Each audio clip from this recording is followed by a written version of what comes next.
ఓసారి సర్వసంగ పరిత్యాగి తపస్శీలి అయిన నారదుడు వాల్మీకి ఆశ్రమానికి వచ్చాడు. అప్పుడు మహర్షి ఒక సందేహం అడిగాడు. గురుగారు, మీరు త్రికాలజ్ఞులు, అన్ని లోకాలను తిరుగుతుంటారు కదా అని ఒక సందేహం అడిగాడు.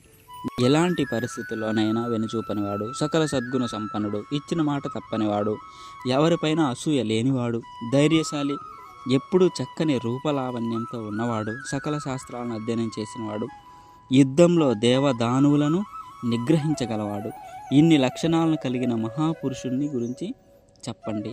మీరు తప్ప ఈ సందేహం ఎవరూ తీర్చలేరని అడిగాడు. అప్పుడు నారద మహర్షి శ్రీరాముని గురించి సంక్షిప్తంగా రామాయణం గురించి చెప్పాడు. అలా చెప్పి బ్రహ్మలోకానికి తిరిగి వెళ్ళిపోయాడు.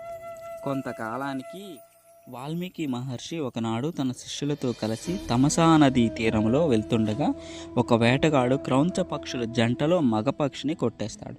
దాంతో అది క్రింద పడి మరణిస్తుంది. అది చూసి వాల్మీకి మహర్షి గుండె కరిగి మానిషాద ప్రతిష్టాం త్వమగమః శాశ్వతీ సమః యత్ క్రౌంచ మిథునాదేక మవది కామమోహితం అని పలికెను.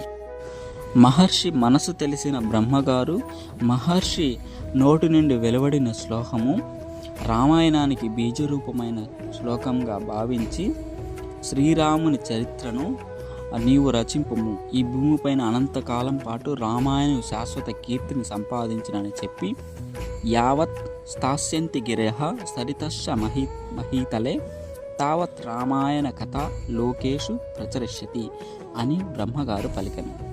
ఈ మాటల మహర్షికి రామాయణ రచనకు ప్రేరణగా నిలిచింది. బ్రహ్మదేవుని ఆశీస్సులతో మనసులో తలుచుకోగానే రామాయణంలోని దృశ్యాలు, ఘట్టాలను చూడసాగాడు. ఆ తర్వాత శ్రీమద్ రామాయణ రచనకు పూనుకున్నాడు.